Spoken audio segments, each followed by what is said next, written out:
Okay, this poem, To an Athlete Dying Young by E Housman, was introduced by one of my most very favorite, really exciting professors at Kean University, where I got my undergraduate, Dr.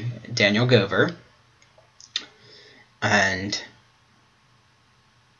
really just encouraged me to explore both Housman, who I'll read from, and E. Forster's Maurice, and short stories The Other Boat and The Life to Come, who I will be utilizing these in research. But there's just being encouraged to have that kind of freedom to take on queer elements and being allowed and encouraged. It was excellent. So thank you, Dr. Gover.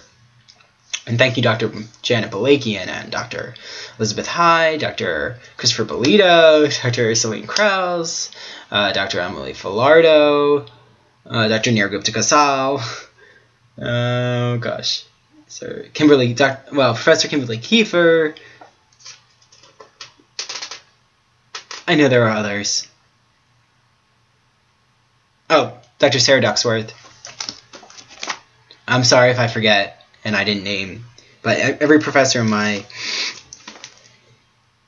life has really impacted the way I read text, and by just allowing me at Kean University to express those queer feminist approaches and utilize them, say if it was in the Renaissance with Dr. Hyde, or if it was with ancient Greek and Roman culture and pederastia with Dr. Bolito, or with Dr. Balakian, The Wizard of Oz, and looking at queer elements, things that really were very interesting and really did help. And thank you so much. This is To an Athlete Dying Young. The time you won your town the race, we cheered you through the marketplace. Man and boy stood cheering by, and home we brought you shoulder high. Today, the road all runners come. Shoulder high we bring you home, and set you at your threshold down, townsman of a stiller town. Smart lad to slip betimes away from fields where glory does not stay, and early though the laurel grows, it withers quicker than the rose. Eyes the shady night has shut cannot see the record cut, and silence sounds no worse than cheers after earth has stopped the ears. Now you will not swell the root of lads that wore their honors out, runners whom renown outran, and the name died before the man. So set before its echoes fade the fleet foot on the sill of shade, and hold to the low lintel up the still defended challenge cup. And round that early laureled head will flock to gaze the strengthless dead, and find unwithered on its curls the garland, briefer than a girl's. 1896, he wrote that poem. And this is not the Norton Anthology, but this poem is dedicated to you, Mr. Lawler, and just, how energetic you always were, and, the celebrations that people who remember you are carrying on. And this is my elegy to you, and if I, could put the laurel definitely is metaphoric in the literary text you've assigned, and will live on in my memory. And also,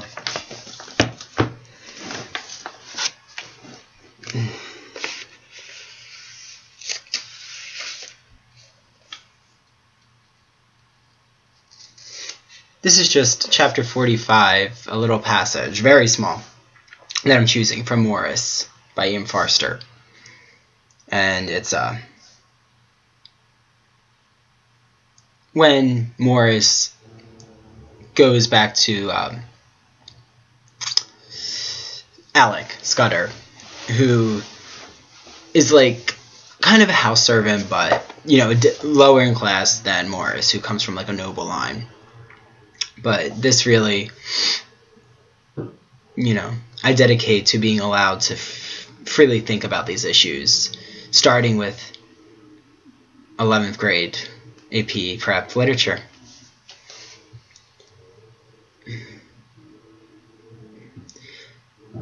The boathouse offered itself conveniently for that purpose. He went in and found his lover asleep. Alec lay upon piled-up cushions, just visible in the last dying of the day. When he woke, he did not seem excited or disturbed, and fondled Maurice's arm between his hands before he spoke. "So you got the wire?" he said. "What wire?" "The wire I sent off this morning to your house, telling you," he yawned. "Excuse me, I'm a bit tired. One thing and another, telling you to come here without fail." And since Maurice did not speak, indeed could not, he added, "And now we shan't be parted no more." And that's finished. Okay, well, first of all, I should have had a British accent, but please forgive me. My Cockney accent is very... you do not want to hear it. And just when Alec expresses that to Maurice, it's very meaningful, and it's just love. Platonic love in the symposium way, but also sentimental love. Maybe it's physical with their case. And, thank you, Mr. Lawler, for letting me feel free to approach these issues. And, well, I wish you were alive. I'm glad that we shared some correspondence when I was entering a PhD program and expressed my interest in queer theory. And, I thank you so much.